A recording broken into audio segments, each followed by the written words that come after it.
and they're going to die suddenly. We're going to see people, instead of dying in their 70s or late 60s, in their 40s, 50s, maybe even in their mid-30s. I'm lucky that I got through all that so far, but I don't think I would do it again. Knowing what I know today, I would not do it again. Despite his findings, Santora can't prove his fears. His study group was too small to draw big conclusions. The problem with studying illicit drug use in general, and with steroids in particular, is that you just can't go out and do a laboratory study. You can't intentionally put people on steroids for 20 years to find out what happens to them, because the Human Studies Committee would not permit that. So for ethical reasons, the only way that you can study these phenomena is just to go out there in nature and see what you can find. And when you do that, there are all kinds of methodological limitations which make it hard to get convincing, solid results without the risk of some sort of distortion. As doctors search for answers, some steroid users ignore the danger signs. Some doctors blame their own profession. It took the medical community an amazingly long time to actually concede that steroids do work. Even today, you can still find, for example, in the physician's desk reference, statements that steroids have no value for enhancing athletic performance.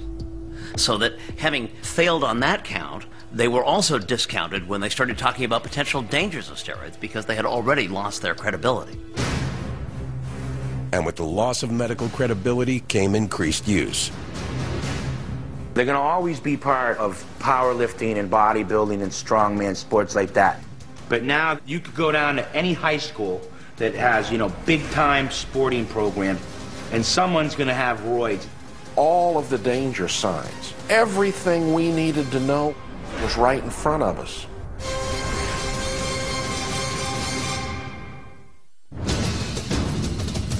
In the Tour de France, blowouts usually happen during the race. In 2006, the big blowout happened 3 days after the race ended. The Tour de France has taken yet another blow as American Floyd Landis has tested positive for steroids.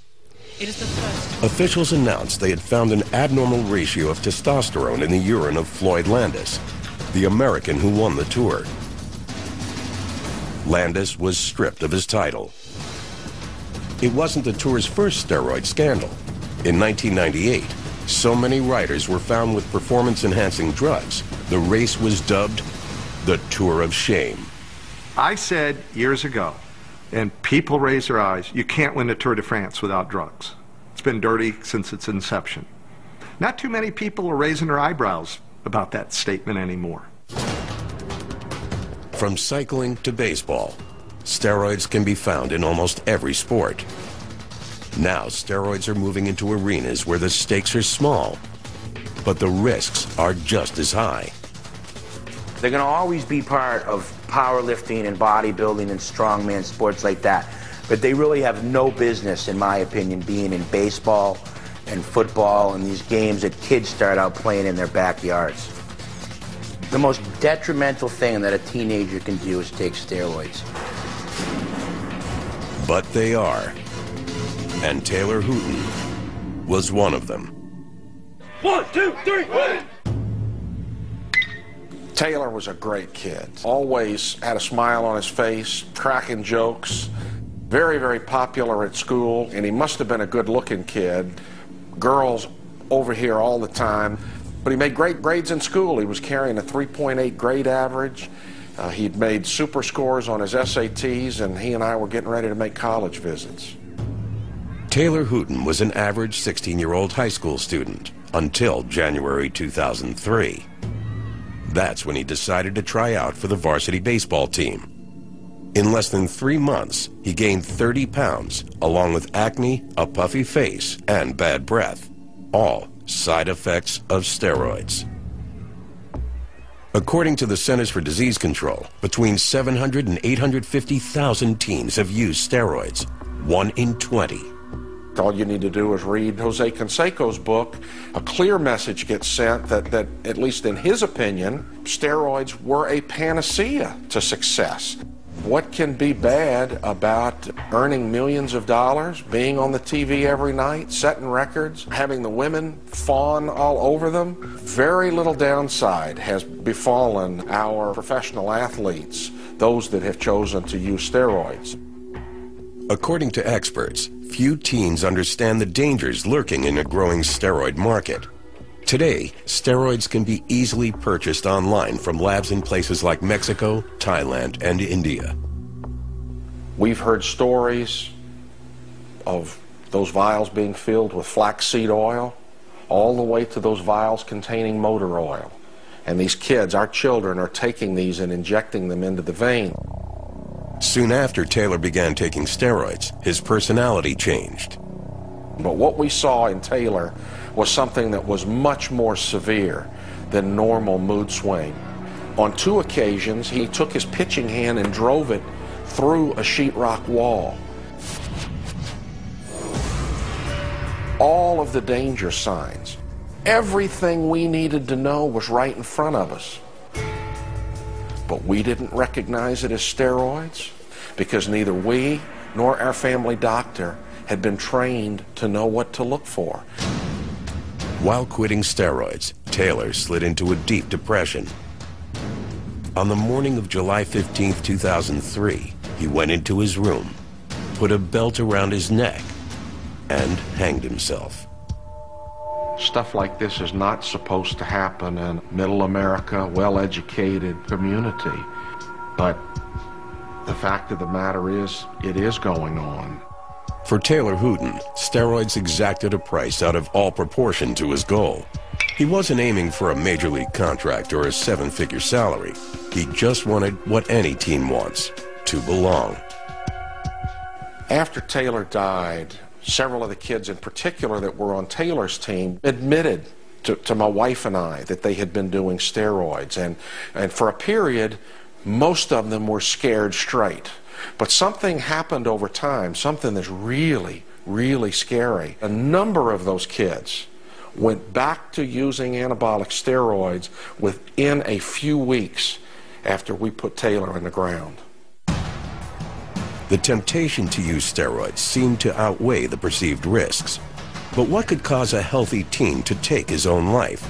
The answer lies deep in the brain.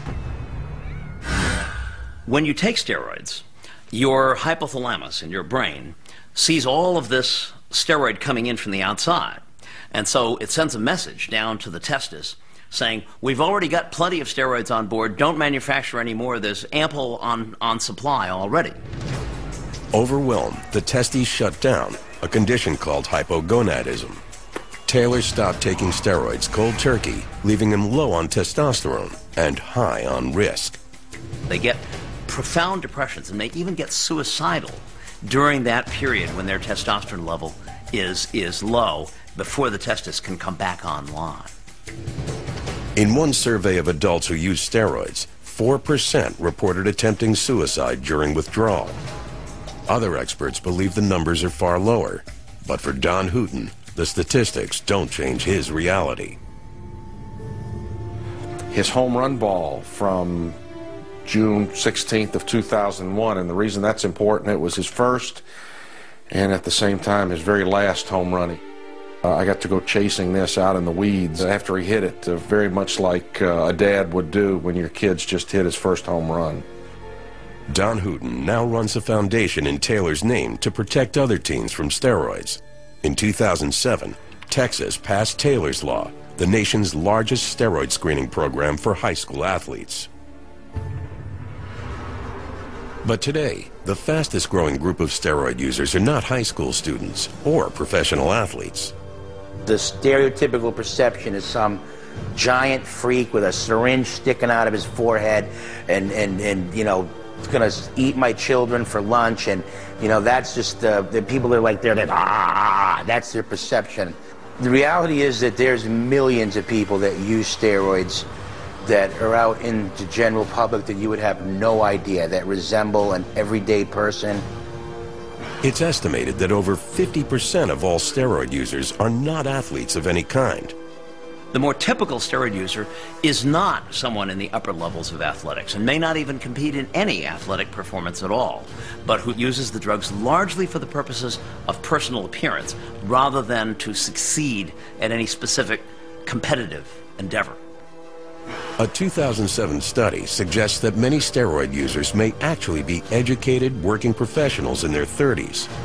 Everyday people turning to steroids just to look better. My gosh, we're living in a generation of young men and women that have been brainwashed by Madison Avenue to be buffed. We're living in a generation where all they know is instant gratification. Something they hope steroids can deliver. From Mr. Universe to the boy next door, anybody can be tempted by steroids, even the very best.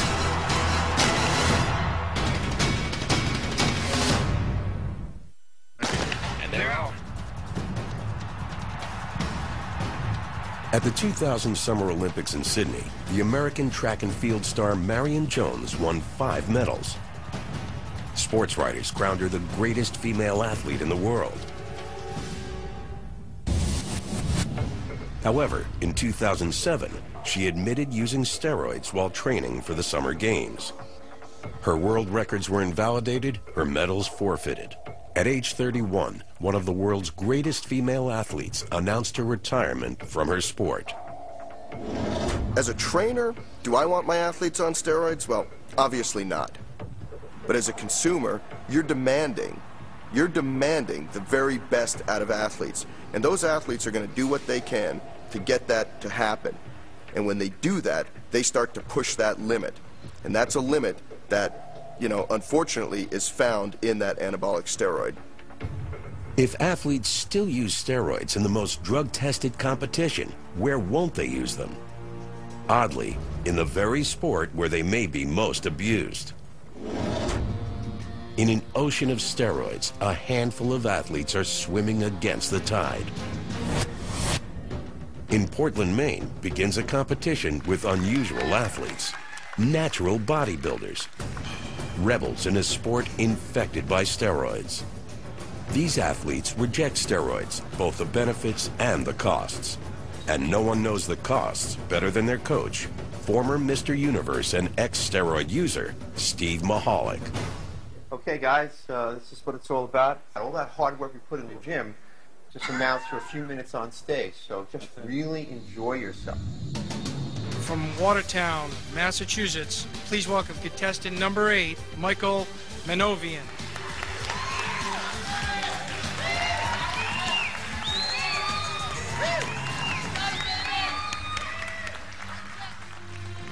The most formidable challenger here is unseen, temptation. Winning is intoxicating, and steroids are enticing, even to a man they'd nearly killed. I will have suffered through the stroke, the heart attack, the liver disorders, the mental disorders, the mental anguish. But would I personally do it again? Yes. Listen to the draw of that stuff.